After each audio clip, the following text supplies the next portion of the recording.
Second तक आप self starter को दबा के रख सकते हो। उससे ज़्यादा दबाओगे तो आपको उसमें आवाज़ आएगी।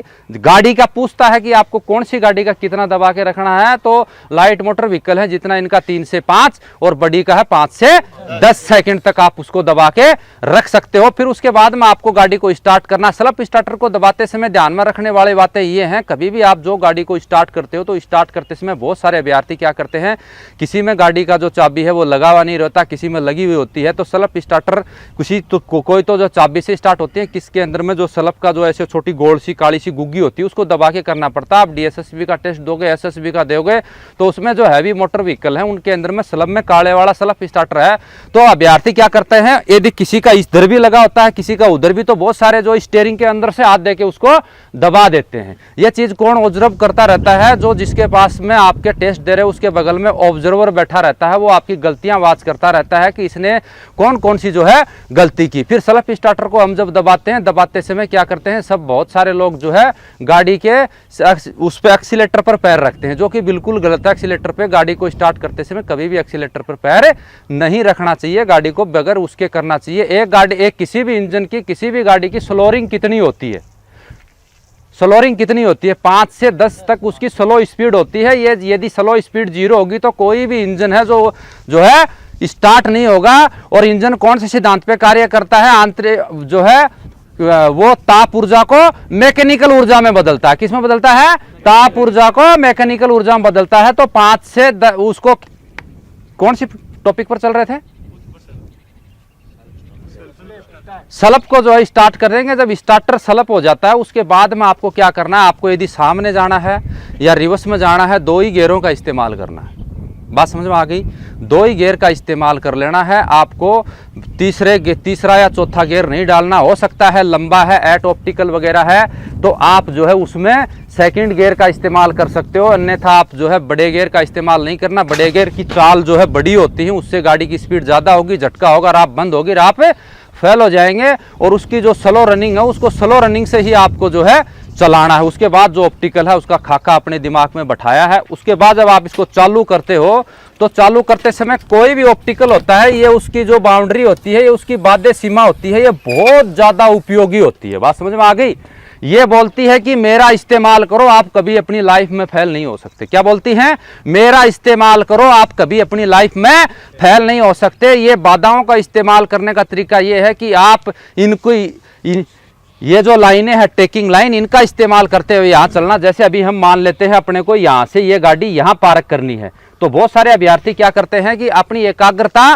बढ़ाने के लिए आपको क्या करना है कि ये जो 90% आप जिस तरफ पार्क कर रहे हो गाड़ी, उसी तरफ के मिरर में ज्यादा देखना है। बगल वाले मिरर में आपको बहुत ही कम देखना है, क्योंकि आप बार बार अपनी आंखों की दृष्टि लेफ्ट और राइट मिरर में लेके जाओगी तो आपकी आंखों की जो एकाग्रता टूट जाएगी। उदाहरण के तौर पे आप लिख सकते हो, यदि रोशनी से अंधेरे में आते हैं तो अपने को बहुत ही कम दिखाई देता है। उसका कारण यह है कि आंख की पुतली को सुमटने में टाइम लगता है, इसलिए जो ये मिरर हैं ये उल्टे होते हैं, बीच से उभरे हुए होते हैं, ये पीछे की चीज को नजदीक दिखाते हैं। आप अनुमान लगा लीजिए, एक बार आप राइट मिरर में देख रहे हो फिर लेफ्ट में देखते हो तो अपने को कुछ समय जो है उसके उस पे अपनी एकाग्रता करेंगे तभी अपने को दिखाई देता है। बस समझ में आ गया।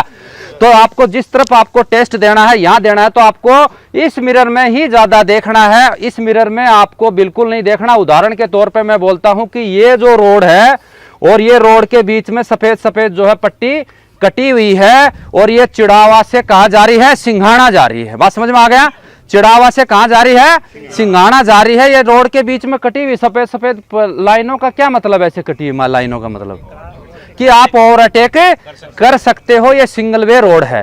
तो ये लाइन बोलती है कि ये छोर जब आप पकड़ लोगे तो आप सीधा कहां चले जाओगे, कहां चले जाओगे, चिड़ावा चले जाओगे, ठीक है। और आप ये छोर पकड़ के और चिड़ावा जा सकते हो, एक्सीडेंट हो जाएगी। अरे बात समझ गए, एक्सीडेंट हो जाएगी। इस छोर का इस्तेमाल हमें तभी करना है तब आगे वाली गाड़ी को क्रॉस करना है। इसी प्रकार से आपको 90% आप यहीं चलते रहिए, आप बेझिझक चिड़ावा पहुंच जाओगे, कोई एक्सीडेंट नहीं होगा। आपको जल्दी है, सामने वाहन है तब क्रॉस करके इस छोर का इस्तेमाल करके फिर यहाँ पे आ जाओ। इसी प्रकार से आपको जो ये मिरर है, जिस तरफ आप पार्क कर रहे हो, इस मिरर को 90% देखना है। आपको जजमेंट लेने के लिए इस लाइन को बहुत ही कम देखना है, 10% इस मिरर को देखना है। उदाहरण के तौर पे जब हम यहाँ साइड अटैकिंग करते हैं तभी इसको देखते हैं, अन्यथा अपने को ध्यान कहाँ रखना है, इसी लाइन के अनुसार चलते हैं। तो दोस्तों मैं बता देता हूं आपको ज्यादा से ज्यादा ध्यान, यदि यहाँ लेफ्ट साइड मतलब लेफ्ट साइड में आपको पार्किंग करना तो आपका पूरा ध्यान कहाँ होना चाहिए, इसी मिरर के ऊपर में आपका जो है ध्यान होना चाहिए। बस समझ में आ गया। यहां से जब आप यहां लेके आते हो, इस लाइन को आप 1 से और 1.5 फुट का फासला रखना। आपको ये जो टायर हैं 1 से 1.5 फुट का फासला रखना है। छोटी गाड़ियां हैं, छोटी गाड़ियों का ड्राइविंग टेस्ट देना और बड़ी गाड़ियों का ड्राइविंग टेस्ट देने में अंतर यह है कि छोटी गाड़ियों का ड्राइविंग टेस्ट काफी हार्ड होता है, बड़ी गाड़ी का ड्राइविंग टेस्ट हार्ड नहीं होता। कोई बता सकता है इसका कोई 5 कारण? मैं बता देता हूं। कारण नंबर 1, छोटी गाड़ी का जो है स्लोरिंग, उसकी जो पिकअप है वो बहुत ज्यादा होती है, बाधा में चलाना पड़ता है, तो उसके ऊपर कंट्रोल हमें ज्यादा करना पड़ेगा। दूसरा, उसके टायर क्या होते हैं, छोटे होते हैं और हम सीट के बिल्कुल नीचे बैठते हैं तो पीछे का प्रतिबिंब हमें बहुत कम दिखाई देता है। बात समझ में आ गया।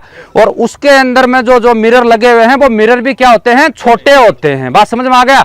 चौथा, हम जब ड्राइविंग टेस्ट देते हैं छोटे व्हीकल पे, तो छोटे व्हीकल के टायर हमें नहीं दिखाई देते, उसके शो या पीछे का हिस्सा दिखाई देता, उसी के जजमेंट से हम जो उसको गाड़ी को लगा सकते हैं। और बड़ी गाड़ी का इससे उल्टा है कि बड़ी गाड़ी का जो है टायर जो है मिरर बड़े होते हैं, ठीक है, जिसका ग्राउंड ऑफ व्यू पीछे का जो एरिया है वो आपको बिल्कुल अच्छा दिखाई दे सकता है। दूसरा, बड़ी गाड़ी के जो उसकी ऑप्टिकल की जो लेंथ होती है वो एक्चुअली बहुत बड़ी होती है, उसमें हम जजमेंट आराम से ले सकते हैं। दूसरा, उसका जो है हम यहां से यहां जब लेके आते हैं, यही कारण है कि बड़ी गाड़ी की बजाय छोटी गाड़ी की बजाय बड़ी गाड़ी का ड्राइविंग टेस्ट थोड़ा क्या होता है, इजी होता है। बात समझ में आ गया। तीसरा, हम बड़ी गाड़ी की जो ड्राइविंग सीट होती है वो ऊपर होती है, तो आप किसी भी चीज को काफी लंबी दूर तक देखना है और उसका साफ ग्राउंड ऑफ व्यू चेक करना है, तो किसी आप हाइट से देखोगे तो आपको बिल्कुल दिखाई अच्छा देगा। बात समझ में आ रहा है। तो बड़ी गाड़ी को देख का ड्राइविंग टेस्ट देना थोड़ा सा इजी हो जाता है। इसके बाद हम चलते हैं, जो बड़ी गाड़ी में आपको एक ही चीज का ध्यान देना है, बड़ी गाड़ी में वो बंदा कभी ड्राइविंग टेस्ट में फेल नहीं हो सकता यदि वो टायर को देख के यदि लगाता है। आप बॉडी पीछे का जो गाड़ी का हिस्सा होता है उसको देखिए, आप सिर्फ 40% 60% आप टायर का इस्तेमाल लीजिए। ये जब ये गाड़ी यहां आ गई, आपके ये चारों टायर इसके अंदर में घूम रहे हैं और आपका हिस्सा यहां पे आ जाता है, टायर ये पीछे का हिस्सा इसको जो क्रॉस करता है, टायर को आपको इस लाइन से यहां तक 1 से 1.5 फुट की दूरी में इस दोनों व्हील को घुमाते हुए इस लाइन को क्रॉस कर लेना, इस लाइन को पकड़ के चलना। बात समझ में आ गया। कोई भी ऑप्टिकल हो, चाहे 1 से 1.5 फुट की दूरी में इस लाइन को पकड़ के और आपको चलना। पीछे का हिस्सा जब यहाँ इसका क्रॉस आ जाएगा उस समय गाड़ी को जो है आप पूरा गाड़ी को काट लेना। आपकी गाड़ी यहां आ जाएगी। आपकी गाड़ी यहां आने के बाद में आपको क्या करना है, यहां पर बहुत ही कम आप शीशे में देखना। आपको कितने % देखना है, 10% उधर वाली लाइन को।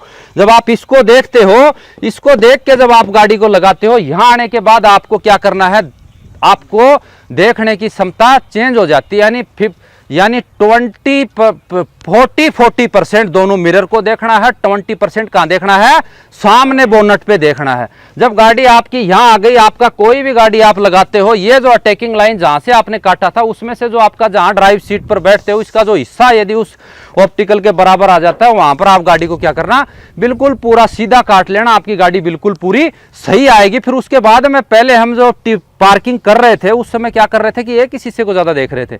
अभी अपने को पूरे नंबर लेना है। कहीं पर भी ये नहीं लिखा, एक बाधा के अंदर यदि 2 आदमी गाड़ी चलाते हैं, टच किसी की भी नहीं होती और दोनों पास हो जाते हैं। और आजकल ड्राइवरी की भर्तियों में क्या होता है, नंबर होते हैं। तो आपको क्या करना है, उसके लिए वो नंबरिंग किस हिसाब से देते हैं, वो नंबरिंग आपको जब आप यहाँ पार्किंग करते हो उस पार्क के हिसाब से आपको नंबर देता है। बात समझ में आ गई।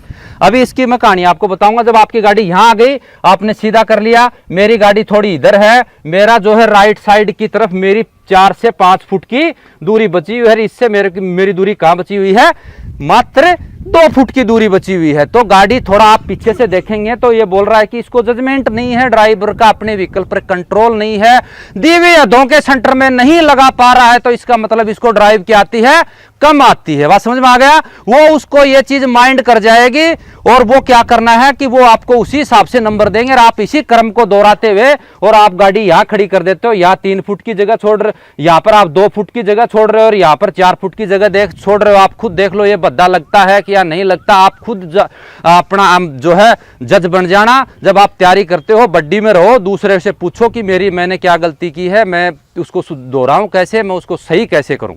बात समझ में आ गया। ये चीज आप जब ध्यान में दोगे, यहां से अपने को करना क्या है, जब हम गाड़ी को ले जाते हैं वही मिरर है, अपने लेफ्ट और राइट दोनों मिरर थे। ये ड्राइवरी के अंदर में आप एक बाधा को पार करते हुए, जब पार करते हो ड्राइव करते समय, हर अगली बाधा पे उसका जो रूल है वो बिल्कुल चेंज हो जाता है। उदाहरण के तौर पे मैं बता देता हूं, हम सीधी जब गाड़ी चलाते हैं तो उस समय सबसे ज्यादा इस्तेमाल किसका करते हैं, एक्सीलेटर का इस्तेमाल करते हैं। फिर उसके बाद में किसका इस्तेमाल करते हैं, ब्रेक का। फिर उसके बाद में किसका, क्लच का। और ड्राइविंग ऑप्टिकल में यदि गाड़ी चलाते हैं तो उसमें बोलते हैं कि आंख से बिल्कुल आप अंधे हो, आपको पीछे देख के चलाना है। आपकी आंखें क्या है, दोनों मिरर, ठीक है।